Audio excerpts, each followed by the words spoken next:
Hey everybody, and welcome back to another exciting episode of the VODs God, the show where we talk about streaming technology. This is episode 88 on June 27th, 2018. Holy crap, guys. We're getting so close to 100. What is going on? Palindrome Day, come on, 88. 88. Hey, I am Clyde. Today I'm joined by Matthew Ross. Hey! And Michael Aston. Hello, everybody. And those of you that wonder or that enjoyed Dos Vod Hermanos, me and Jimmy last week, well, Jimmy's gone again. But you guys are back. Yeah. One of these days we'll have all of you guys back at the same time.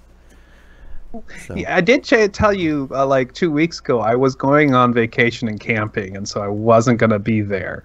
Although you guys did have a great show. I did watch it. I forgot you were going on vacation. I thought you were moving. Because you were copying Mike, so yeah, I figured you both chose to move at the same time. Is that new digs? Yeah, this is my new digs. I've got my bookshelves back. They're all mine again, and they're set up. And I gotta say, I miss your nightstand with the lamp right behind your head. Yeah, I'm still not done. I've got a lot more stuff that I've got to put up there and organize and clean up, but eventually I will have my office back the way I originally intended it to be. But yeah, we just moved last week. Sorry I didn't make it because basically I sat down for the video. I was running a little bit behind, sat down to do it, and I couldn't do anything because I couldn't connect my keyboard and my mouse to my computer because I lost the USB receiver. So I had no way to enter my password to start working. If one of the two had worked, I could have managed it, but neither of them worked. See, it's always something, right? Yeah. Like they say, the best laid plans of mice and men. But hey, you guys are back. You made it. You know, we're gonna survive. Why don't we get on to some news? We got some stuff to talk about, right? Yeah, we got a little bit to talk about this week. Hey guys, did you know the Google Assistant is finally getting some of its features they talked about at Google I/O? For example, you can now turn on a feature so you can talk to Google, and you can make it so you don't have to say the hey or okay wake words every time you want to continue the conversation. I've turned on this feature on one of my Google Homes just to see how it works. It's pretty cool. You get to talk to it and keep on talking to it, keep on asking questions. It keeps remembering relevant information from previous conversations as you were talking. And when you say thank you, it's done. It says, okay, all good. Well, you're very welcome. Hey, Google. What's up? Just searching for answers to life's big and small questions. What can I help you with? Can you do anything new? Here are some suggestions. You can say, watch Stranger Things from Netflix on MIBO X3. I'll turn that down. Add cat food. That's not what I wanted. Hey, but yeah, it works. And I didn't have to do anything. It just it just turned on its own for me. So. Oh, well, that's cool. Yeah. Nice. Yeah, also. Oh, I was going to say, I do like the fact that you no longer have to, you can actually have more of a conversation. So, makes the less trigger words over and over and over and over and over gets redundant. So, cool. Yeah. I've totally bought into the Echo ecosystem. This is the first, well, this is the second feature that has really made me feel like maybe I made the wrong decision. The first was the Assistant's tight integration with Google Calendar, which is the calendar I already use. And Amazon hasn't up to this point provided anything of any reasonable value to compare to that. So hopefully they will come out with something soon. and I will be able to be happy with the calendar functionality and features. But then this conversational communication with the device. With my Echo, you know, you gotta address her every time. Super annoying, and it makes way more sense to be able to have that conversation. I love this feature. 8 seconds. It continues to listen for up to 8 seconds, assuming that you're going to just continue conversation. Is it any better with the Fire Cube that you recently got? Oh, that's right. Yeah, so I love the Fire Cube, but it still doesn't offer conversational communication. So I still have to say, Alexa, every single time. Never mind. Hey, Google, what do you think of Alexa? Alexa has such a soothing voice. I like it.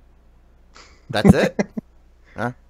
No, you didn't actually turn on the feature. I still think you need to actually go in and turn on the feature. I think you just started with a question like "What's up," which allows it to immediately know maybe that. I'll have to go in there and you'll have to go into your settings and turn it on. That's what I had to do. So. And it's that also takes like 3 clicks. It's also per Google Home device you have. So if you have more than one, you have to turn it on for each one you want to have that enabled on. So it's okay. The cool thing is, if you want, we can now have our assistants as guests on our podcast here. So you know, hey, we can turn our speakers on and we can get our assistants to talk to each other.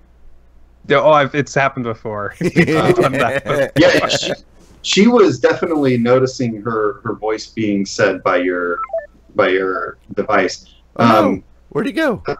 Yeah. All right, I'm going to me. Oh, you're back.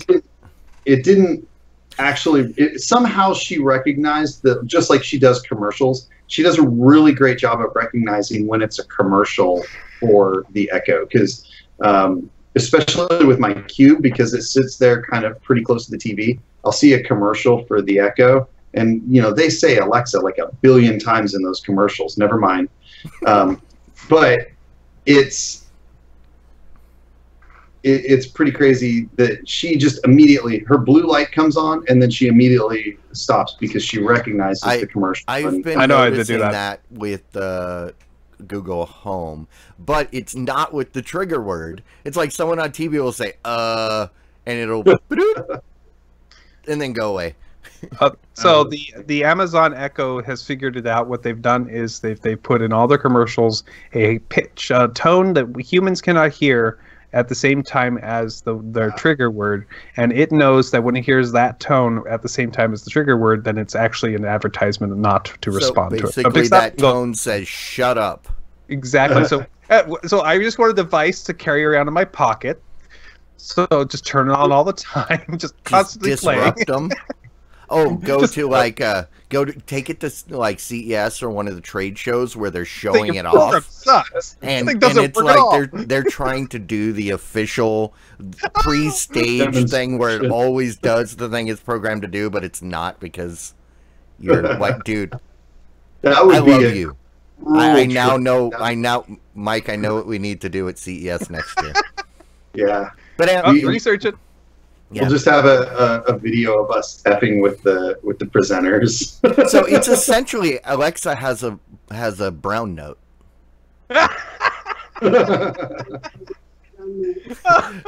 And speaking of other things that they can do, never mind. Didn't the Google Assistant get new voices or something? Yeah, they announced it with Google I/O, and they actually, like a couple days later, allowed you to kind of get it to it. They made it easier to get to now, and even with one with John Legend as one of the voices. I actually changed my Alexa or my Google Home to use a different voice. Sorry, Alexa. It's funny because when you guys say it must know the tone of voice. Yeah, you have to train it. You're supposed to train it to your voice. Like, my kids get mad because my Google Home will not respond to them. So I have the different voice if you want to hear it. Hey, Google. No, of course, it's not going to work. You have to say okay to your phone. No, you don't. Actually, you can set it up to do that. Oh. Hold on. Oh, maybe I know what I did. I know this is super entertaining to everybody out there. Volume up and down. Hey, Google. M-Beam, good title. How far is it from here to the moon? Well, the one in the other house, the other room, went off. The doors. Well, that's what happens. Like when I'm in the house, my phone will not respond when I'm in the house, even if I'm talking to the phone because it's on the same network. Yeah. All right, we'll try one more time. Hold on, we'll use them. Hey Google, How far is it from here to the moon? how far is it from here to the moon? The moon is 238,900 miles from Earth. There you go. Yeah, but here's the other voice. How far is it from here? How is it far from is it from here to Chicago? The best way to get to Chicago by car is via I-94 East and I-90 East, and will take about 1 day and 7 hours in light traffic. That's one of the other voices. I like that one. Hey Google, Sounds very. can I swim official. to the moon? Sorry, I don't know how to help with that yet. That one was Time to dumb. learn. Yeah, that was dumb. All right. Okay. All right. But hey, didn't we have something about new languages? Or No, I don't see a story about new languages. what on about there. I'm Google Assistant can speak Spanish on home speakers now? Did I actually? I think I missed a story on my list here. Ah, yes, it is actually a story. Yes, Spanish is officially launched on Google Assistant. It has actually been launched in Mexico, and they actually have 3 different dialects of Spanish for you to speak, including Spain-style Spanish, Mexican-style Spanish, and one I didn't realize was a style American-style Spanish. So That's called Spanglish. yeah, that makes sense. Yeah. Rock on. So if any of you Como se mi dia? yeah, whatever. If you speak tacos, you can have your Alexa speak or your Google Home speak that back at you. So Well,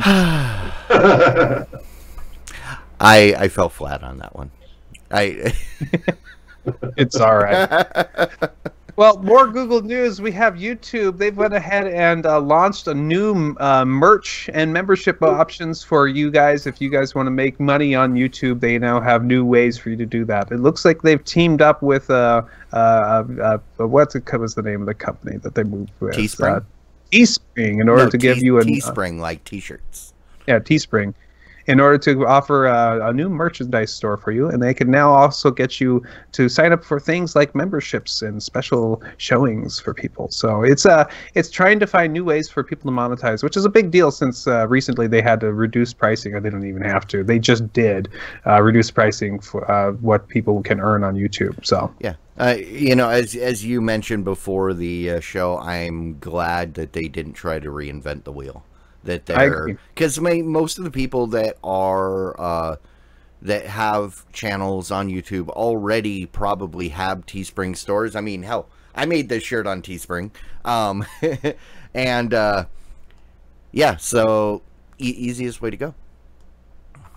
Yeah, I mean, this is kind of cool, right? Like, it's nice if you're just trying to monetize your brand, but if that's assuming that your brand is something that people want to monetize, as opposed to just something like, I guess there's a big gap between people want to listen to what you have to say and maybe buy the products you recommend or buy products that you're reviewing or things like that, and them wanting to wear a t-shirt with your name on it, right? And so I feel like this would make a lot more sense if it was geared more towards like an Amazon affiliate connection or something like that. Now, obviously for Google and YouTube, that doesn't make a lot of sense, right? But right. That would be the kind of thing that would work so much more effectively, especially with the like YouTube's ability to have like on-screen like links and stuff like that, because you can do like blocked areas that are clickable. They could even make it to where you could click on a product that's displayed on the screen to open up a purchase link that's affiliate linked and everything like that. You get your kickback or whatever. That would make so much more sense to me than this. And though I won't say this isn't useful and isn't a good idea, it's a minor step in the right direction. It's still got a long ways to go before it's really going to be beneficial to the majority of YouTubers. Yeah. I want to say the sad thing about this is the thing that I want to know the most about this story is where can I get that spider? I want that spider. That thing is so cool. No, I'm gonna that have to looks go out like and it's find that. It looks like it's some type of CGI cartoon. So that's not a real spider. Yeah, Yeah, this is. I'm. Don't burst my bubble. It's called I'm gonna search. I want to find that. That thing's cool. That was honestly my first thought too. I saw that, I was like, "Oh, I want to buy that," and then I realized, "Oh wait, that's just the video spiders? showing this on is this dude's video that he can monetize his brand, Lucas the Spider." Like spiders? Yeah, I'm gonna have to when we're done. I'm definitely gonna go check out Lucas the Spider. So, rock on. All right, we got another story here about AT&T doing unethical things. Moving on to the next story. No, AT&T? Really? Never. Unbelievable. AT&T was doing crazy little things in their sales pitches in order to try to get you to sign up for their DirecTV Now services by telling you things like, "Hey, you have this current fee on your account, and if you sign up with DirecTV Now, we'll make the fee goes away," and things like that. That actually can't do that. So they've been found guilty of doing a couple of these bad promos and bad practices in order to try and get people to move over to DirecTV Now. I honestly, I feel like it would be more appropriate if they wrote an article about the time that AT&T wasn't unethical in their practices. But that time has not arisen. No, well, in all seriousness, this kind of thing does happen. It's not surprising. Whether or not this is a systemic thing that was passed down from management or just kind of like a grassroots effort that happened to spread like wildfire, ultimately it's the kind of thing that the company should be discouraging and explicitly talking about why we don't do things like that. But this is the kind of thing that salespeople like to do because salespeople are rewarded for making sales. And anything you can do to close the deal, especially when things are tight and you're not necessarily paid particularly well, it's pretty easy to feel like, I'm not necessarily doing anything. I'm not hurting anybody. Yeah. Debbie Scott is the one who asked, wait, what did they do? And the answer is that they did things like they lied to customers saying that, if you don't buy DirecTV Now, we're going to have to put a special charge on your credit card in order to make you want to get on it. They also did things like try to get you to go for the promo price for the AT&T program, and then would allow you to re-enter that several times for multiple months worth of the promo price on there. So they're basically pumping their numbers that way too. They're just doing sleazy business practices, basically doing little things they can to get away with, and now they can't.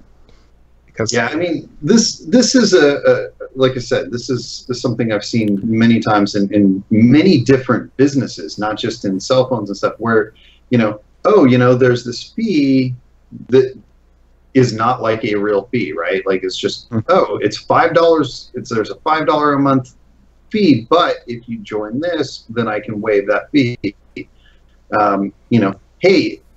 If you rent this car, it's going to cost you this much money, but if you get the insurance on this car, I can waive this uninsured fee or this private insurance fee. And it almost comes out to a wash, and you don't have to worry about insurance, right? Like those kinds of things happen all the time. I've heard it a million times. Well, and it depends because, I mean, some of those things, like if they gave them a promo that they were able to use over and over, that in no way hurts the customer. That's true. That is perfectly fair. And I think that's actually, a good business practice because the customer is getting a decent deal. You're keeping the customer happy, even though your company is losing money. And it's when you trick the customer into paying for something they don't need or don't want, that's where I have an issue. So Right. yeah, AT&T, if you have any of those discount codes you want to throw my way, I will gladly take them. You can find me right here. Yeah. So, well, what else is AT&T up to? Right now, I don't think they're up to anything at all. Am I missing another AT&T story? Yes. Other than their latest unlimited plans include a new That's- live TV service? That's right. You know, I somehow have been skipping a couple of stories here this week. I don't know why. You're skipping all the stories that you put together. I did put all these stories. Guys, I'm out of practice. Please bear with me. You're gone for AT&T 1 week and you forget how this works. I know. AT&T is looks like they've been taking their new purchase of Time Warner, and looks like they're headed straight deep in to start offering a new service called Watch TV, which is different than a Direct TV now, and it's an ability for you to watch a lot of the TV channels for a very low fee. Looks like it's as low as $15 a month. And so that means they have Uverse, or they had Uverse. They might still have it. And they have the DirecTV now, and they own DirecTV, and now they own Time. How many is too many for AT&T, everybody? Oh, I mean, now this new video plan is something they've been talking about for months. I remember talking about it a while back, the big question was, what is it, and why are they bringing out another video service to compete with DirecTV Now? Right. But you know, I mean, these services aren't one size fits all. As long as they're not getting rid of the other plans, you know, like they're still giving the $15 credit for DirecTV Now, which is the whole reason I have DirecTV Now. So, and then everybody's gets free HBO for life. As long as they don't take that away, you know, bring on more services. More is better. You know, more competition, even competition within your own company. I'm perfectly fine with that. As long as there is competition. But I mean, they're taking advantage of. They've got new stuff now that they can use, and they may as well use it as quickly as they possibly can. So it looks like it's plans for their phone lines with these additional television series that you can watch on top of it. But they can be limited to 480p, for example. So, but that's on your phone. Yeah, on your phone, on that little tiny screen, you probably won't even notice if it's 480p. That's true. I mean, most of the time, the stuff you're watching is probably already in 480. It's 720 if you're lucky, but. I mean, yeah, because text would be so tiny if you were actually streaming at 1080p on your phone.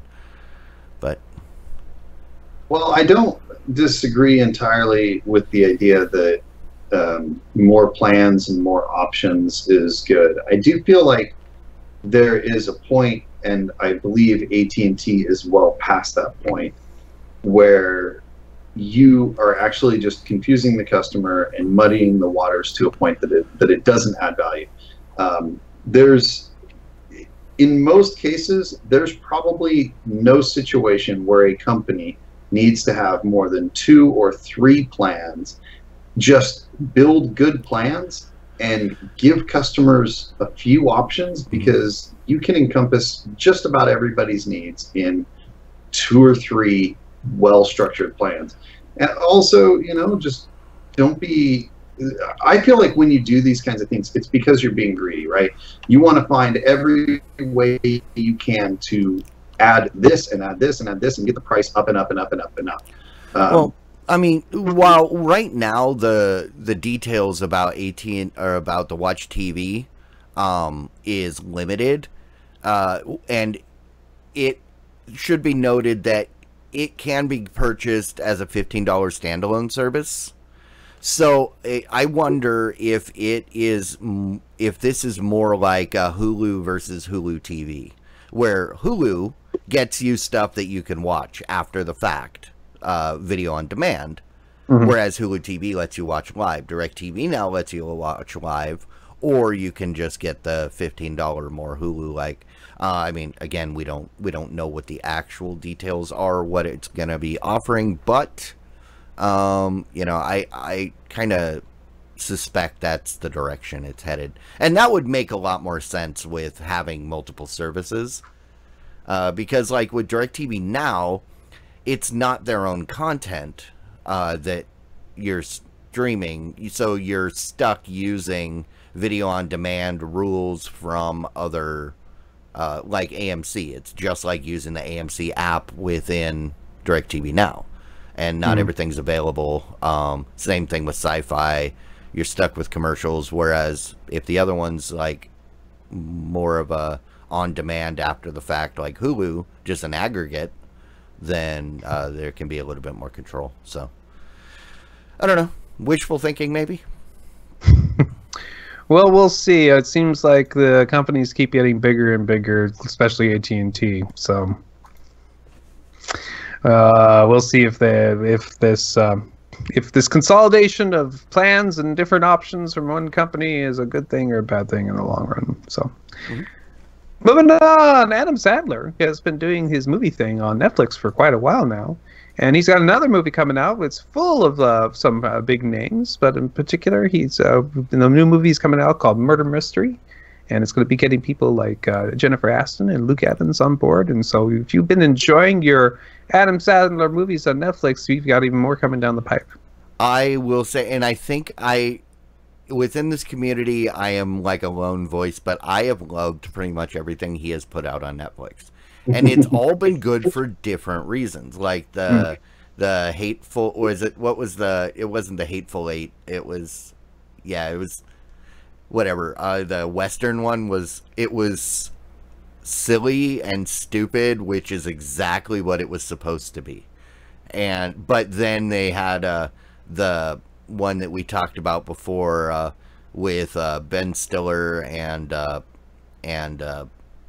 Dustin Hoffman, that wasn't it was still kind of funny in a dark way, but it was like a deep look into like a Jewish New York family and the family dynamic, and it was really good.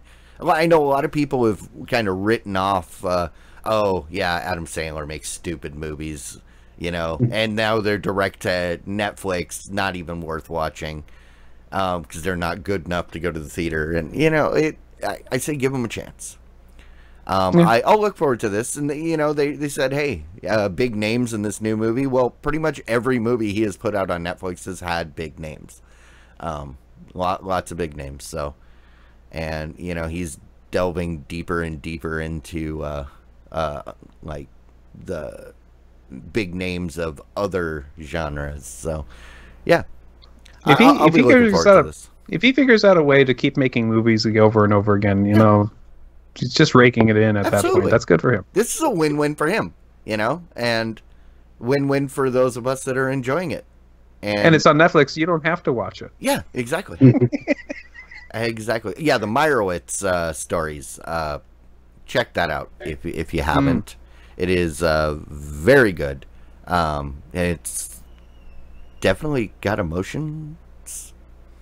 So if you like stuff that tugs at your heartstrings and will make you laugh at the same time,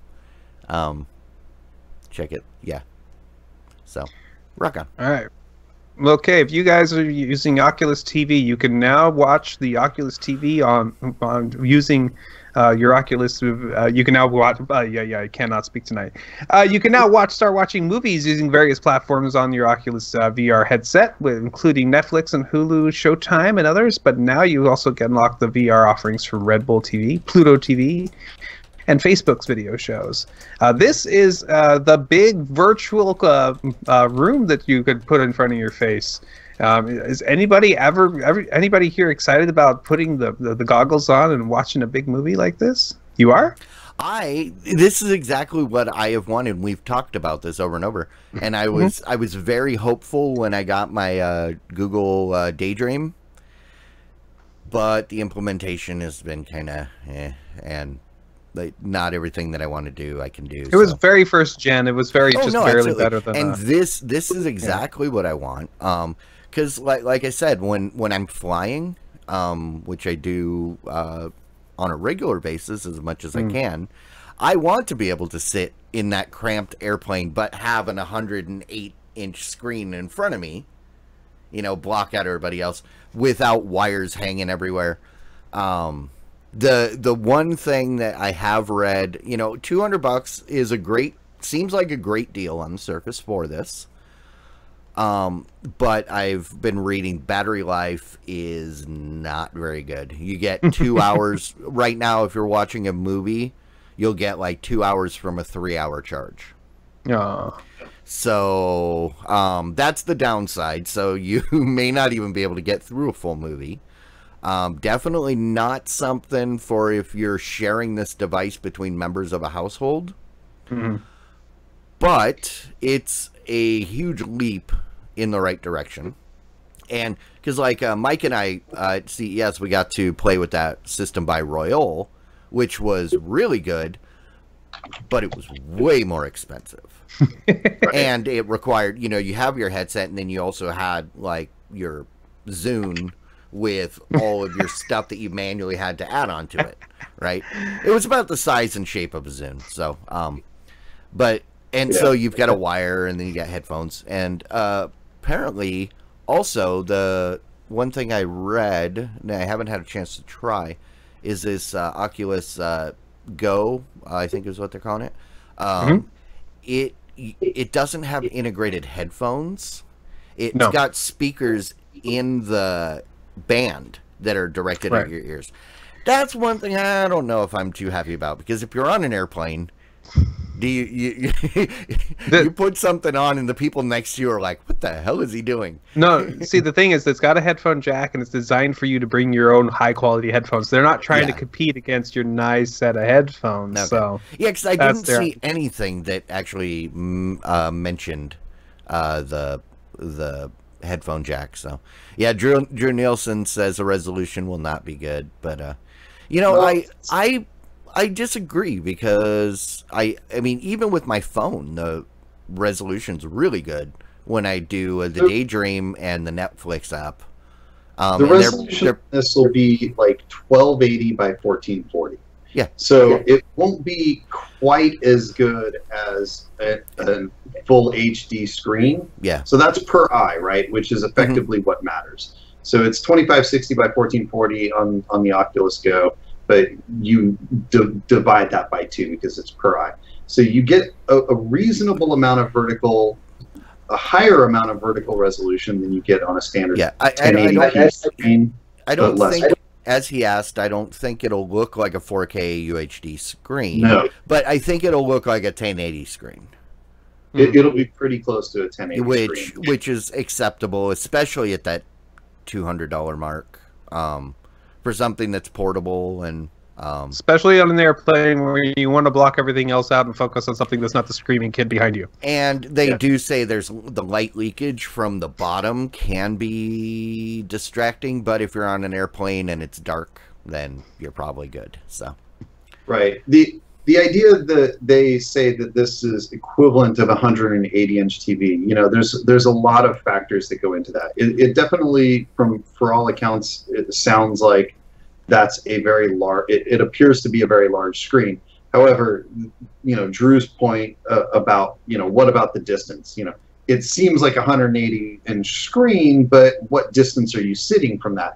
You know, if I'm watching a 300-inch movie theater screen in the back row, that's different than sitting on the front row.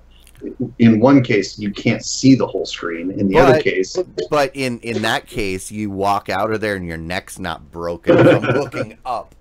Yeah, but no, and everybody's. I mean, this is going to be a case where your mileage may vary, because some people, you know, some people perceive depth different. Some people focus different. Like I know my eyes don't always focus the way they're supposed to.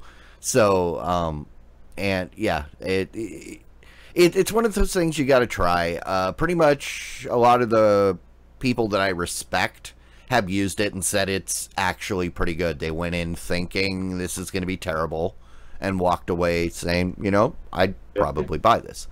I can't wait to try it myself, though. Well, we'll see. I don't know. It just seems ridiculous to me to be thinking you're watching at that 180-inch screen when it's really a 3-inch screen, 3 inches from your eyes. So Yeah. it seems, I don't know. It seems weird.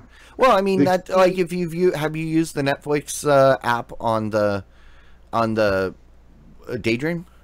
I have, and it feels like I'm watching a movie that's trying to act like it's really far away from me, but I'd rather just watch it on.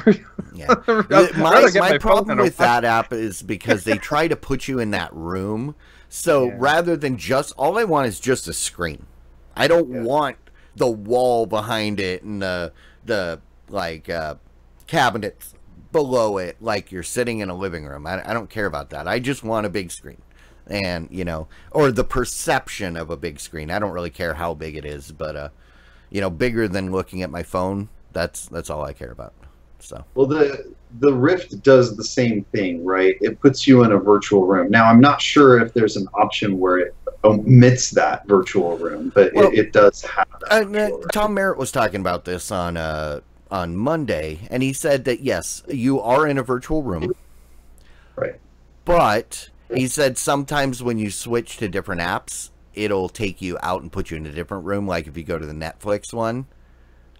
Which can be kind of jarring, but for the most part, you're in the Oculus room, which is the picture that if we go back to, see, that's what you're seeing right here.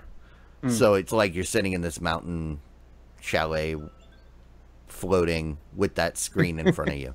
That's essentially what you're watching. My problem is I don't want all this extra stuff. I just want to get rid of, I just want the screen. So.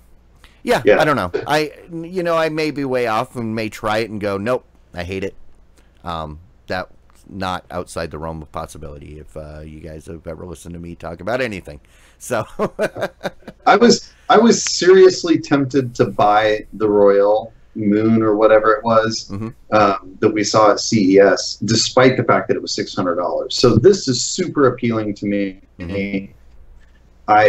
I could totally see myself buying this just for the ability to easily watch my TV shows and my movies without having to disturb the people around me. Yep. My wife doesn't like a lot of the action movies that I watch, superhero movies and, dumb comedy like Rick and Morty.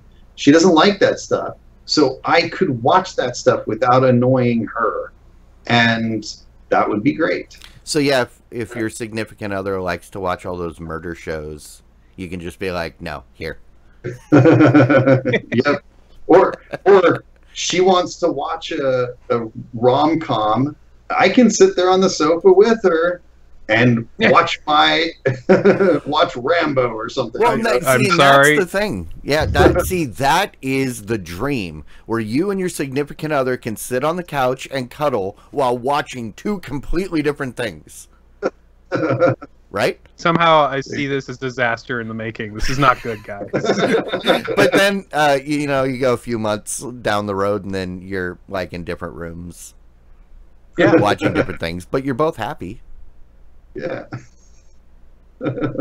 Okay. We're going to move on. Well, Viacom has been sticklers for letting people get their channels on their streaming services. Well, Hulu has figured out a way to sign the deal with them that allows them to pick up some of their shows and movies. So you're now going to be able to pick up a bunch of different Viacom movies and shows, like Nickelodeon's shows and different old Viacom shows. Anybody remember Daria with a spin-off? Yes, Beavis and Butthead. Beavis and Butthead, yeah. Well, it's on there, and also some Viacom movies such as Kung Fu Panda and other ones like that. Hey, you get My Super Sweet 16 if you want to watch spoiled 16-year-olds freaking out about stupid stuff that makes no difference whatsoever. You can watch it on Hulu now. Oh joy! Yeah, if you have daughters, do not let them watch that show. That's all I have to say. So this is an interesting that finally we're seeing the non what is the name of the Filio? I can't remember. I keep calling it Filio before. Their own little streaming service, which so we'll see if they if they will allow other channels to pick up some of their shows finally. Have they finally figured out that they can make money if they let people, stream their stuff? Well, I mean, Viacom is available on some services, just not PlayStation View and I think Sling. It's still available. Up until now, it was not on any of them. No. It was originally, but then they got in a dispute with PlayStation View and they took it down. But DirecTV now, or no, I think Philo. Yeah, Philo had. That was the thing that Philo was able to tout is we don't have everything, but we have Viacom. So right. Well, they basically are Viacom. Central, yeah. They basically are the Viacom channels. That's basically what it is. And, so, yeah, if you're interested in Comedy Central and MTV, this is good news for you. If you don't care, then whatever. We'll see. I want to see exactly what becomes available on this. But we'll see. I don't know yet. When's this? Is this already available for us to look at? I don't know. I don't think it said. Okay. So did you guys ever want to see the VR that Microsoft was talking about when they were talking about they're launching new VR experiences on the Xbox One? I do. Can I see it? They were saying they were going to use the Oculus Rift as their platform to do it too. Mm-hmm. So they were looking at using that as their platform. Yeah. Scratch all that. Wait. What? Basically, everything that they talked about during the last during their big E3 conference about the fact that they're going to be possibly doing a VR with the Xbox One X and the other Xbox platforms, they basically said, no, never mind, we're not going to do that. That's right. Sorry. It's kind of. I think. Everybody thinks that the VR thing, especially in gaming, has kind of not fizzled, but it's definitely plateaued. And people are thinking it's going to go the way of 3D TV. So, well, I think ultimately there's a couple of things to consider here. First of all, there are a lot of viable VR and AR options out there right now, and for them to come up with their own solution and try to bring people away from those other solutions to them, that's a challenge. And if you look at PlayStation's VR headset, which by all accounts is a good VR system as far as, video gaming VR systems go, it has not done particularly well, largely because most people don't enjoy playing the games in VR any more or as much as they do in real life, or in not real life, but in standard console versions, right? Like controller and TV. So Skyrim is a great example. I was super excited about the idea of playing Skyrim in VR. Then I started talking to people that played it, and well, it doesn't make sense. Your movement is dumb, and you're stuck doing this for hours. Yeah, and you're like, seriously, can I do something else? I've got tennis elbow now from playing my video game. And yeah, there are games. VR works really well for a very small subset of games that are active engagement, kind of like bar and party type games. We saw the one at CES where they had like the cage where you could buy VR things to set up at your arcade or whatever, and it was punch the balls as they fly at you. That kind of game is a lot of fun. It's a limited use game. It's the kind of game you'd like to play with friends at a party, or have your friends come over and go to an arcade to play. But you wouldn't necessarily play that every day. And that's also kind of the different. The Vive is where that difference is evident. Because the Vive, you set up sensors to create a perimeter so that you can move freely. Yes, the Vive requires a lot of space, but it breaks you free of the monotony that you fall into under most of the VR stuff that people are kind of, the lower end, cheaper stuff that people are, it's more accessible because you're just kind of standing in one place because you don't dare move because you're going to run into something. But with the Vive, you're able to. Now, that was the one that changed my mind completely about VR. was because you're actually It's still- immersive, and you can walk and you can move quickly without fear of running into anything, because when you get close to the perimeter, that blue grid comes up. There was one point where I was playing a game and I literally had my nose against the wall in the trailer doing the thing, but I walked right up to it and was able to stop because that's where the grid was. And, you know, but that's also a lot more money. And yeah, but and people have to, and the problem is people aren't developing yet. They aren't developing the stuff that's really going to drive the technology. the trick is that, like, your description is a great description of how Vive works really well, but it still doesn't necessarily translate to existing games, right? No, it doesn't. That still doesn't really work well in a Skyrim-like game where you have an open world and you've got thousands of miles to travel, right? No, and that is the problem. If they had developed Skyrim or a Skyrim sequel specifically for that playstyle, it would be a completely different story. But when you're trying to port existing stuff, you know, it's like the first time I tried the Oculus, I was playing Half-Life 2, and I got violently ill because I was standing still and I'm running around using a player, and so my brain says I'm moving, but my body says no, you're not, and I just about fell over, and I had to, and I was like no, because you're just trying to find ways to make existing properties work in a, you know, to shore up the lack of the content that's going to actually make a difference. So we're headed in the right direction. We're not there yet. This is the third coming of VR. Because I remember in '89, the Sega Master System had a 3D virtual reality glasses you could get. Oh my goodness! And I think you play Zaxxon. They were terrible. Yeah, that good game could be good in 3D. That actually could be a good game in 3D. It could be. Yeah. There were a couple. I had a friend that had that, and there were a couple of games that were actually pretty cool to play with those. But there was a very limited number of options for that set, which is where we're at now, right? VR is a big deal, but at the same time, there's not that many options of serious gameplay. There's a lot of casual games that are right. Play for 5 minutes or whatever, you know, like Fruit Ninja or the Office. What was the Office task game that was really big? Those things are fun to play for a little bit, but those aren't going to keep you. No, it's like a lot of the package games you got on the Wii, where it was like really fun for a couple days and then you just get tired of it.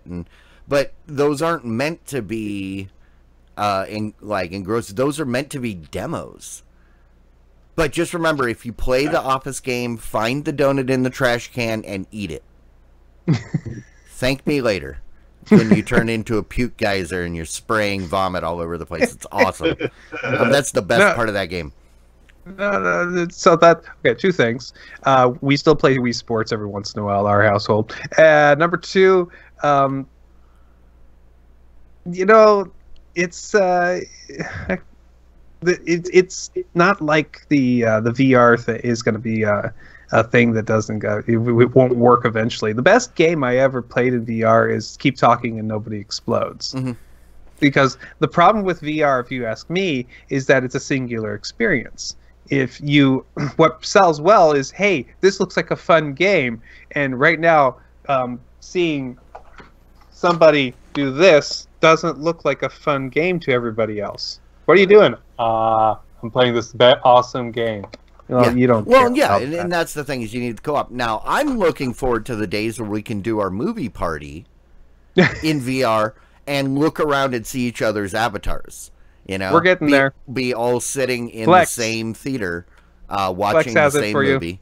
So yeah, I mean, we're headed in the right direction. We're still in the early days of the current, you know, we're kind of in the 1996 internet, you know, where there was stuff. You go to a page, it's got lots of flashing emojis and like GIFs, and people haven't found a way to haven't found anything compelling. So the art of utilizing this new medium has not been discovered yet. No. And it will be, I believe it will be amazing when people start to really grasp how to effectively use it.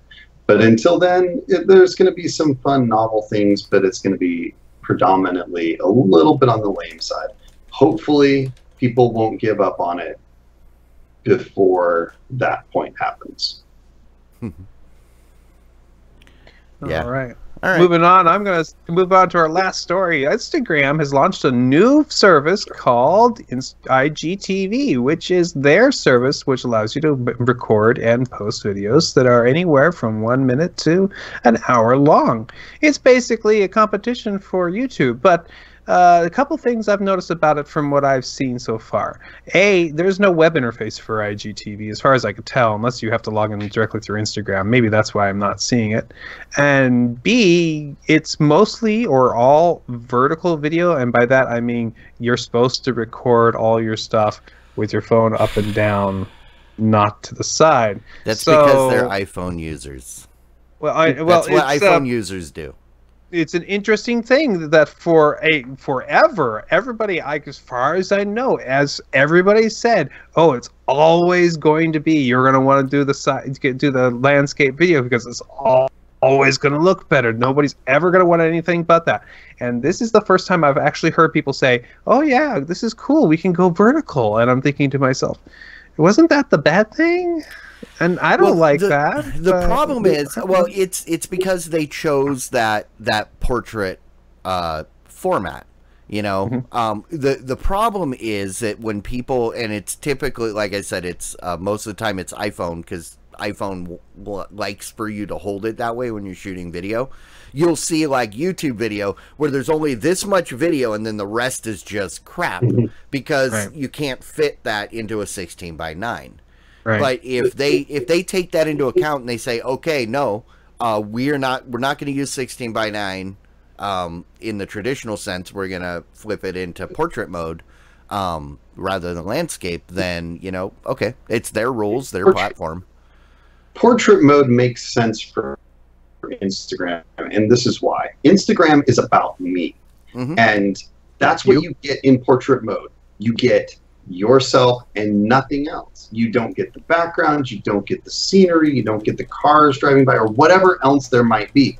It is all the person that is recording, and that's ultimately what this is about and what Instagram is about. So it's yes, it's about me. It's all about you. I mean, that's the mentality of a lot of the people that are super excited about and super big users of Instagram, is that, you know, I want to share my life because people want to know what I'm doing. And that's what you get there. Whereas YouTube, you get a lot more of people trying to share information, trying to share stories, or, you know, whatever it might be. That I don't expect that's going to be super big on Instagram. What you're going to get on Instagram is, check me out doing this awesome thing, or this crazy thing, or this stupid thing, you know, YOLO, whatever. That's Instagram. And I think it'll do well for a while because people are conceited and people are excited about watching people that they think are cool. Yeah, so okay, I want you guys to predict with me whether or not you think in 2 years IGTV will be a hot phenomenon, amazing stuff, or do you think it's going to be kind of struggling or all the way gone? You know, I honestly, I've used Instagram once to post a picture like 5 years ago, and I haven't used it since. What I'll have to do is check in with our Instagram correspondents, aka my children. Oh, okay. And see what they think about it. But other than that, I don't know. I'm apparently officially old because there is technology that I don't know and understand. So yeah, I'll make a prediction because I believe that you look at what I just said is basically my prediction. I think people will find it super exciting and super interesting for a very short period of time, and then people will realize that even their friends don't really want to watch 5-minute videos of them doing stupid things, they are okay flipping through a few pictures in over a couple of seconds and maybe throwing an emoji on the picture. But videos are going to turn it into long form. It's going to be annoying, and people are not going to stick with it. I do not think it will stick around any length of time because it isn't a medium. Portrait mode is not an effective way to convey information. It's a way to share who you are and what you're doing. Now, if you look at it as like a replacement for vlogs, where it's someone that's on the move. I mean, the perfect example is there's a YouTube Red show that I've talked about called Ryan Hansen Solves Crimes on TV.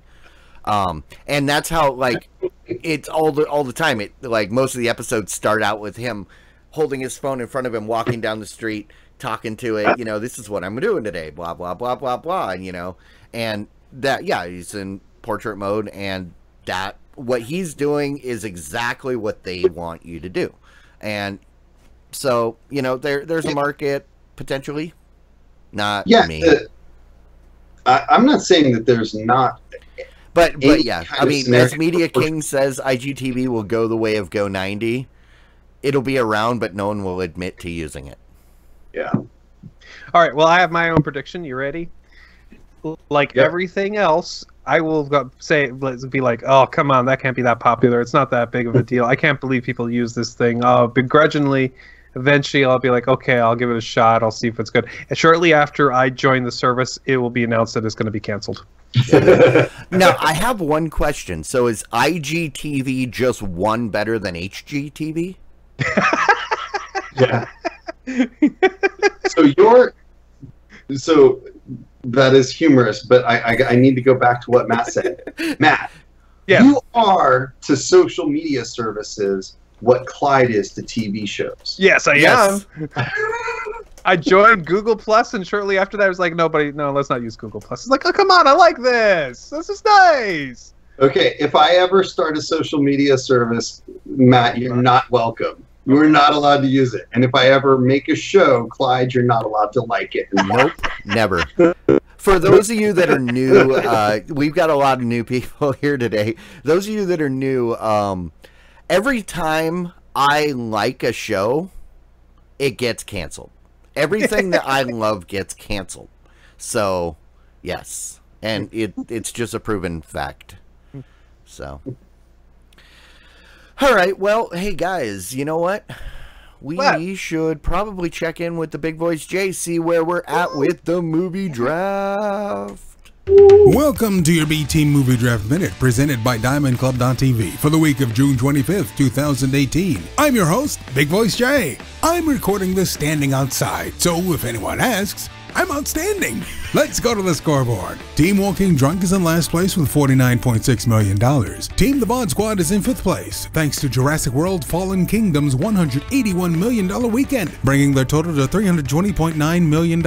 Team Ritual Misery is in 4th place with $377.6 million. Team Game Night is in 3rd place with $442.5 million. Team Movie Party is in 2nd place with $748.6 million. And in 1st place, it's Team Have a Drink with $749.8 million. That's your Movie Draft Minute. All totals accurate as of June 27, 2018. Dude, I just gotta say, catch me. I know.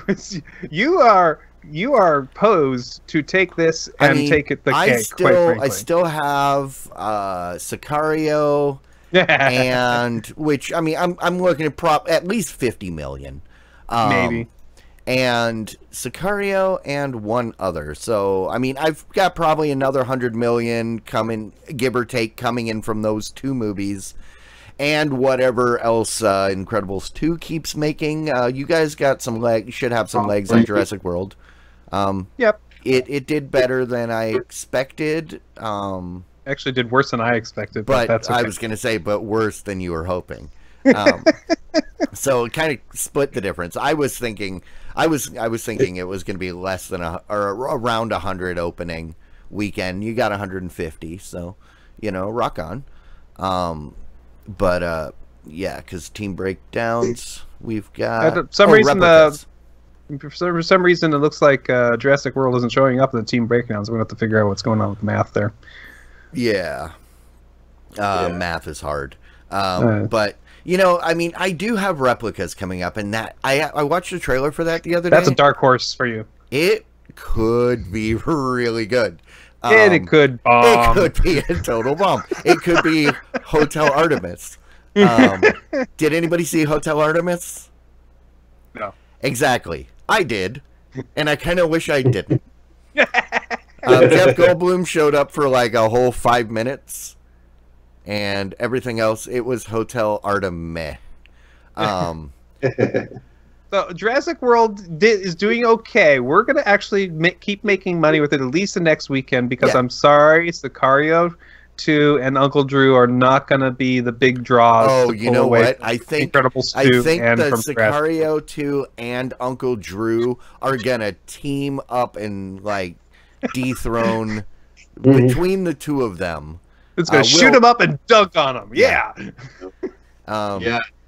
But I mean, Walking Drunk, they still, you can't really count them out because they've only had one movie. So I mean, they're at 49 million with one movie. They still have Uncle Drew, Ant-Man and the Wasp will probably do okay. The First Purge and Slender Man. Slender Man is another dark horse. Yeah.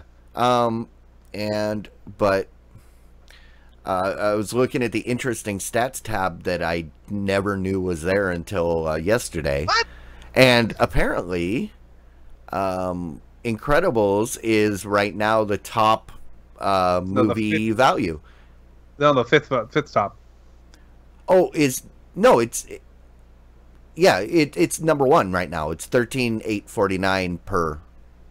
A Quiet Place is. No, Incredibles 2 has gone past A Quiet Place.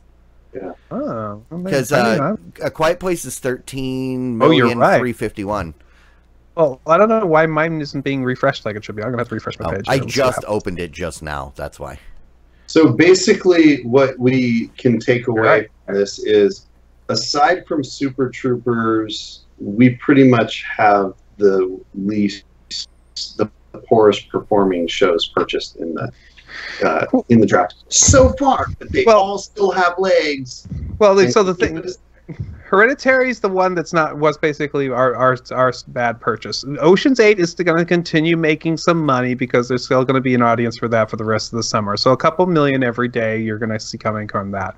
Jurassic World, we're going to get one more decent weekend, and then it's probably going to fall off after that. So we're still going to. I'm hoping to break 250 million with that. Then I'd be okay with that too. Mm-hmm. Still not as much. Then that's what I was hoping for Solo, and that's why I was saying I think Jurassic World is going to be on par with Solo, maybe a little bit better.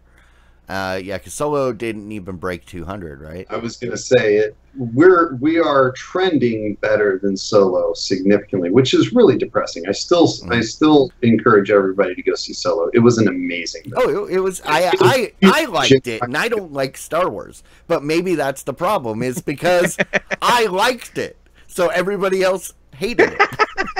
As usual. As usual. Everybody else dumped on it. In fact, on related news, apparently Disney has shelved work on the other two Solo or Star Wars story movies because of the performance of Solo, which is like there was planned Boba Fett and Obi-Wan movies, and they've shelved the work on them, even though they were both at some point of progress. We need an IG-88 and a Dagmar movie first, and then you can get the Boba Fett. So Dengar. Yeah. So the thing that will help us a lot, the thing that'll be helping us the most probably is Skyscraper. I truly believe Skyscraper is going to be. I have heard that it's pretty good. So who knew The Rock with one leg can kick everybody's butt. Oh no! Does The Rock have one leg in this movie? Yes, he does. He's a veteran that like PTSD, lost his limb, and he's literally in the skyscraper design. So it's essentially Die Hard on one leg. Exactly. but It's in awesome. like Dubai or China or some Right. foreign country. Yeah, with The Rock, which is like an automatic shoe-in for 100 million. Which, I mean, how did Rampage do? Because Rampage shouldn't have done at all, but Rampage made almost $1 million or $100 million. Like I said, he's a shoe-in. Yeah, exactly. Unintended. And For I $100 will million. say he was really good in Jumanji. I took my kids to see that in the Dollar Theater a few months back, and it was really funny, and he was really good. So, yeah, rock W on. Scottus one in the chat has said that there's some conversation about replacing the movie The Predator with Yeah, the I Meg. had suggested because Predator, as we pointed out a couple weeks ago, we figured out that it doesn't come out until the middle of September, and we need to give it 4 weeks, which would put the movie In October. dropped into October. So when I went to see something the other day, I saw a trailer for the Meg. I saw that And trailer it's too. basically Jason Statham fights a shark. And I was like, oh, dude, this will do Predator, if not more.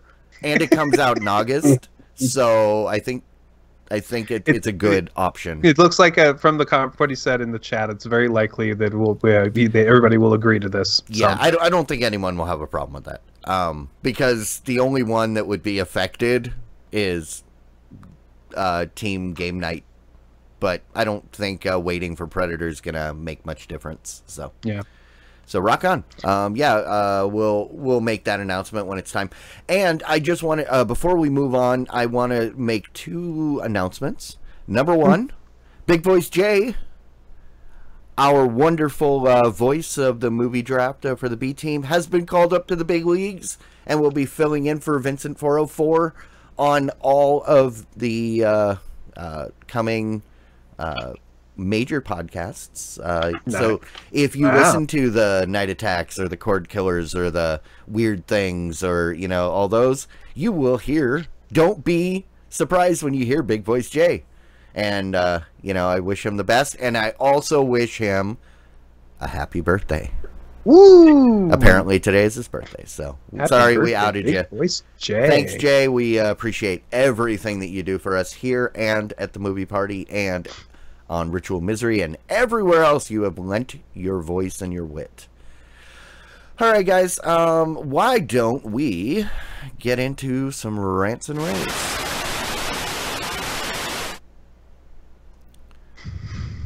What do we got? We should make this short and sweet because we are pushing some time. So I'm just going to say real quick that I went camping last week. We went up to the coast, the coast of the peninsula of the Sound, and we went up to what's a lovely town called Squim, and went camping out there. And it's Squim beautiful.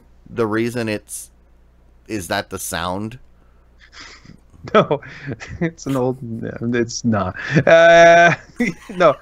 But no, Squim is famous for one reason, and that fact that it doesn't get much rain up there, even though it's in a rainforest. It just happens to be right behind a mountain, so it's in a natural rain shadow of its own. So it really doesn't get very much.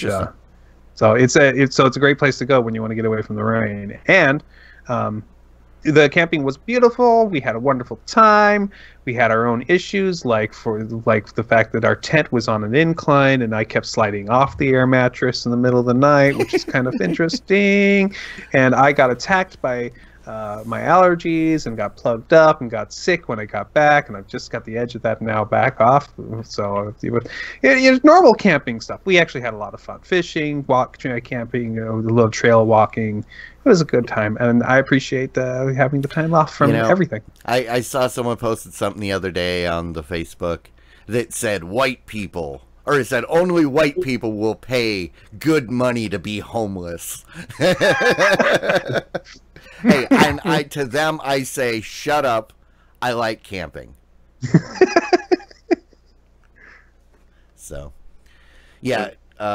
Rock on. Hey, we're glad that you didn't slide too far out of that tent and down the incline. Yeah, that was interesting. Found. I mean, is that up in the area where the Bigfoot hangs out? That's all of Washington, east of Western Washington. Oh, okay. He's everywhere. Yeah, definitely Bigfoot would be there. Yeah, because he's probably waiting at the bottom of the incline, just waiting All right. You got anything, Mike? Yeah. So since I was on last, I have finally finished Star Wars: The Clone Wars, and that was a really good series. I strongly encourage anybody that likes anything Star Wars at all that you should watch it. It is really good. And we just started Star Wars Rebels, so we're only a few episodes into it. I'm a little. I don't love the art style of Rebels. It's a little bit more CGI, modern CGI style, whereas they probably made Clone Wars on computers just like they would CGI, but it was an older technology. That was what, 10, 12 years ago when they started that? I don't know. But it was cell shaded style and animation, like traditional looking animation, regardless of how they made it. This is clearly CGI characters, 3D modeling. Yeah, and I don't love it. It's often a little kludgy in the way that the animation is done, and the art style is a little silly in a lot of cases. But the stories are good so far, and I'm liking it a lot. I think it's going to be really good. So definitely go see Clone War or the Clone Wars series. It is really good, despite some silly things in there that I think should have never occurred, like Darth Maul. Anyways, spoiler.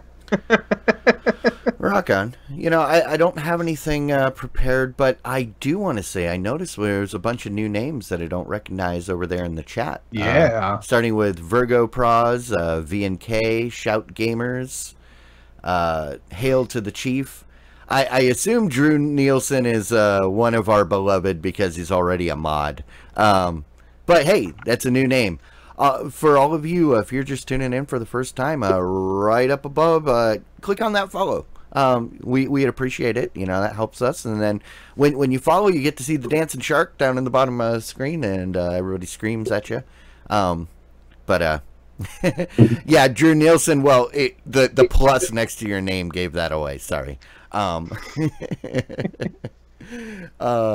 don't think that's what he was talking about, but that's okay. Oh, okay. Because he said in this previous post we didn't want to be spoiled on certain things, and I think it's possible. He said Solo, don't be spoiled. No, I spoiled the fact that he's not a new person. But yeah, hey, we appreciate you guys tuning out. We're here every Wednesday night at 9 p.m. Central. We get together, we talk about stuff. And then, afterwards we will hang out. We'll go through the name suggestions, title suggestions. Yep. So if you want to head on over right now to tvs.showbot.tv, you can vote for your favorite title. And then if you want to contact us, or you want to look for other stuff that we've done, you can find us at the VOD Squad on Twitter. Also, you can search for the VOD Squad on YouTube, and I promise I will get all of the past episodes that are private edited and posted this week. I'm sorry. It's been a crazy month or so, but thanks everybody for hanging out. Guys, thanks for joining me again. Stick around if you're live. If you're not live, we'll see you later. Bye. Bye. Diamond Club hopes you have enjoyed this program.